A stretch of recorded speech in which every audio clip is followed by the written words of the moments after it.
All right, it's time to give our addition to Whiskey Corner. It is the whiskey tournament. We have the 2-15 matchups.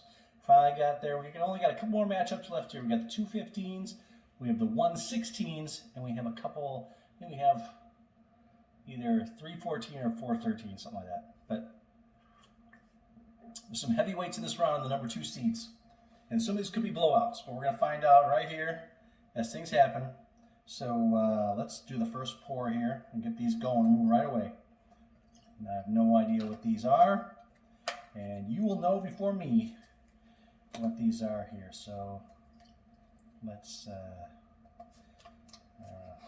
show you the bottom of the cups here. Here we go.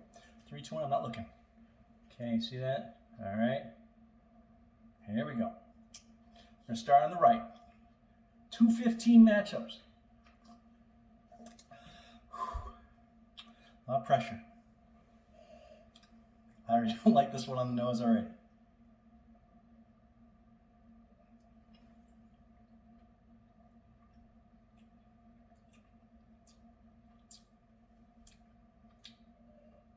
All right. What do we got? What do we got? On the left now.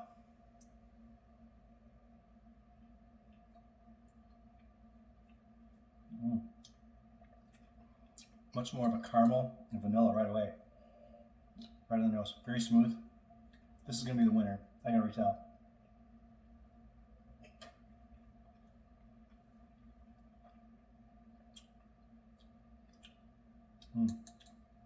That's good. That's going to be the winner.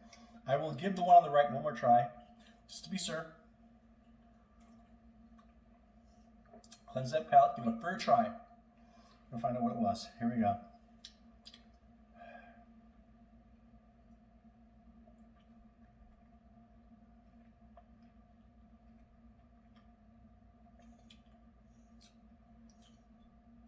Yeah, it's just a little short.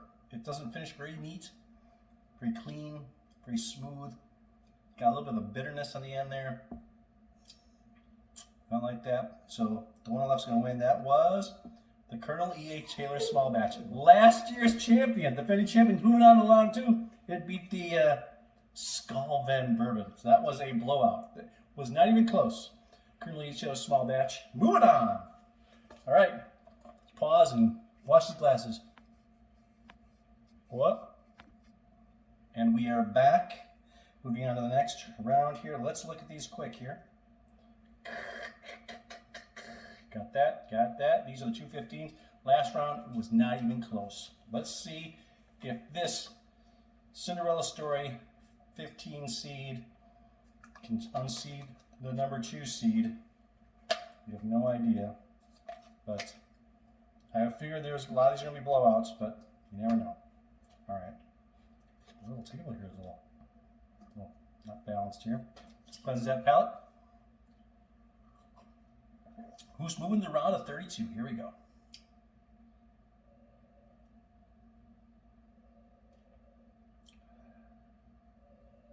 It smells like a single malt. That's not a single malt.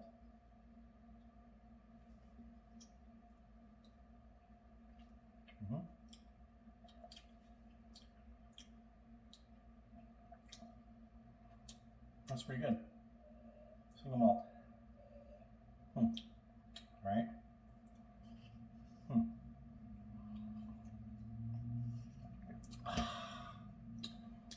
Got over here on the left. Let's see.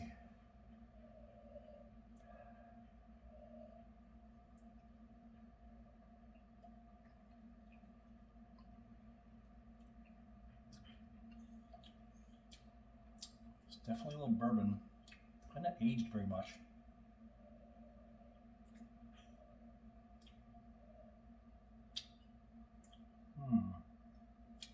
I'm leaning on the right, but that's why we always have a second taste.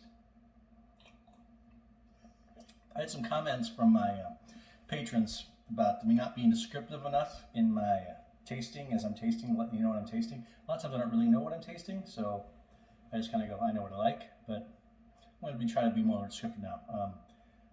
I believe the guy, His initials, his patron initials were Cap 49, whoever that is, I don't know. So.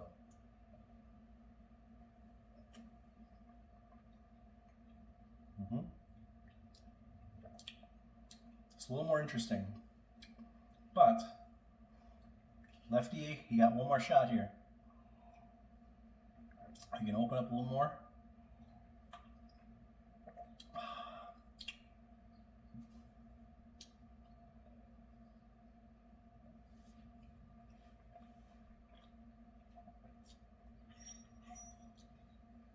That's good. But that one's a little more interesting. Let's go on the one on the right. It's closer. It wasn't a blowout like the last Roush. So, like, I don't think this one was aged or matured in barrels at all. So, what we got? Oh, Buffalo Trace. The Yamazaki 12 year. So it was close. Just didn't have the longer age in it. The Yamazaki single malt. Wow, I am getting good. Buffalo Trace was good. It was good. It just didn't quite have that age on it. So, well, there it fell to form. So, Buffalo Trace falls out. The Yamazaki moves forward. All right, let's pause and rinse out those glasses. All right, third matchup here on the 215s. Let's let you guys peek at what they are first. And you guys can know what they are before they are. Okay. There. See them? Can you see them? All right. Going back. Let's do the pours. Pour away. So far, moving on to round 32, we had the Yamazaki 12-year single malt Scotch and the defending champion, Colonel E.H. Taylor small batch bourbon. This one's done. Okay. All right. What do we got here? This time we're going to start on the left. Last two we started on the right, so we'll see what happens here. Cleanse that palate.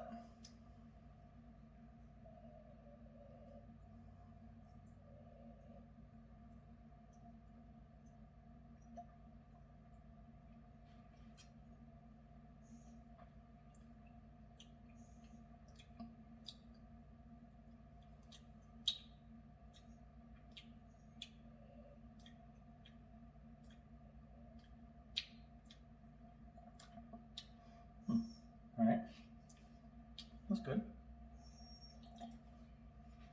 What we got here on the right?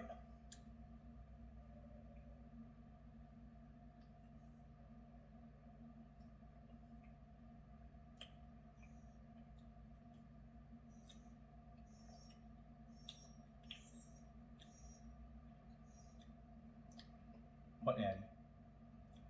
What is it? My dog's over there making noise. I'm the only dogs can hear that. This is going to be tight. I didn't think, some of these I thought were going to be close, but I think, I don't know, I don't remember what the matchups were, but I figured there'd be some blowouts, but maybe these, the last one was kind of tight.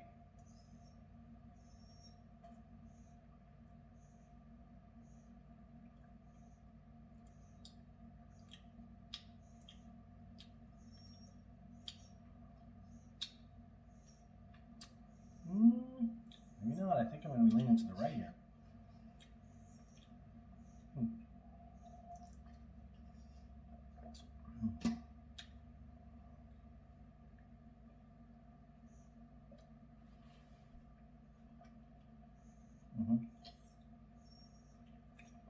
This has a lot more flavor to it.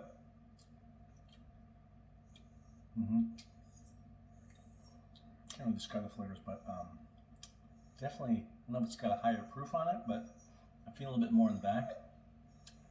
And I think my lip pucker, I don't know if this is a rye, but it's not, maybe it's a little spice I'm tasting. I don't know, but I'm going to give it to the one here on the right, which was Colonel E.H. Taylor Straight Rye. How about that? Number two, that beat the West Cork Black Cask Irish Whiskey. Falls down This one's good. The West Cork from Cork, Ireland. So there you go. But this one's a little bit. This is certainly a little more interesting. I'm not a big fan of rye. I haven't really drank this one much, but that one was better. So both Colonel E.H. Taylors moving forward. All right, the final matchup in this 215. Gotta rinse those glasses.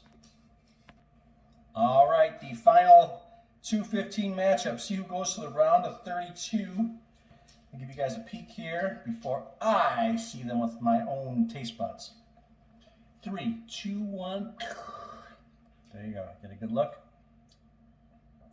215s. Here we go. All right, let's pour the right one here first. So just to recap so far, both Colonel E.H. Taylors, the straight rye and the small batch bourbon have moved forward, along with the Yamazaki 12-year single malt whiskey. That's a Japanese, so it's not a Scotch. All right, let's cleanse that palate here for the final round. The 11-minute mark. I'm moving through these quicker. Here we go.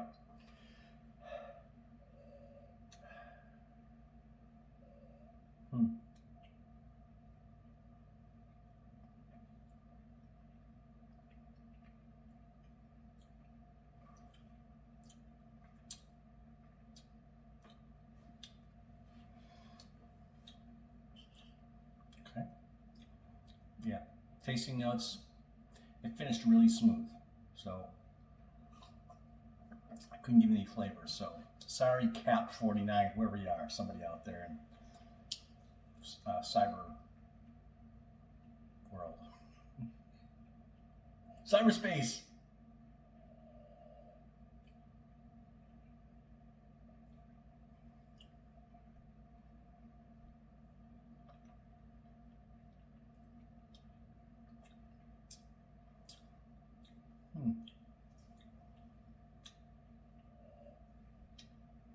This tastes like a single malt also.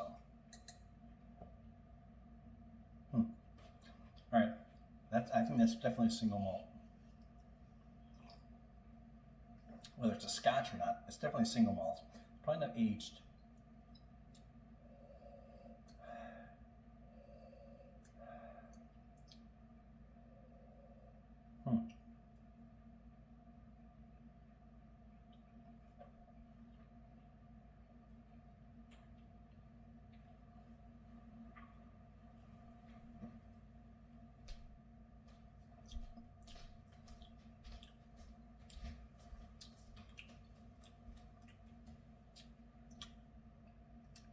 This one has like almost like a medicine-y taste to it.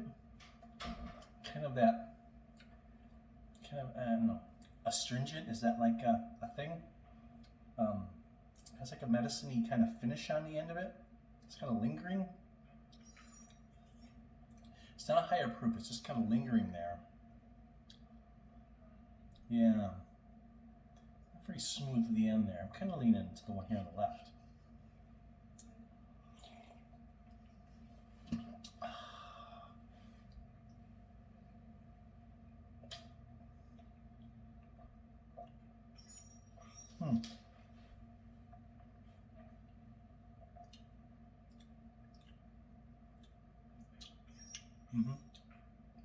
One on the left is certainly more interesting.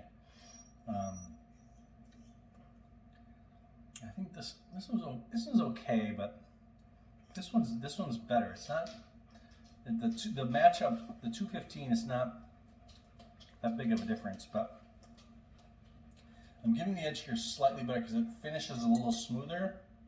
And has a little bit more of that kind of, I don't know, whatever single malt. It's kind of, you can taste that a little more smokiness. It's not definitely not peaties, but it's more of a smokiness. I'm gonna give it to the one on the left, which was the Texas Balcones pot still bourbon. I think it's a pot still bourbon. I don't know if it's a single malt or not, but I'm gonna be totally wrong. That beat the Basil Hayden 10-year. I wonder why. That was the number 2 seed. That was an upset. The number 15 beats the 2. Yeah, this is a little more interesting. I don't know why I thought that. It kind of smells like a single malt. Maybe it is a single malt. I don't know. Hope to examine it there, but the on the nose here, yeah, the Balcones moves forward. So as a recap here, so we had moving on to the round of 32. We've got Colonel E.H. Taylor Small Batch, last year's champion, moving on to round 32. We have the Yamazaki 12-year single malt whiskey. We have the Balcones Texas pot still whiskey, and also the Colonel E.H. Taylor straight rye. Moving on to the round of 32. It's all from here. Clark out.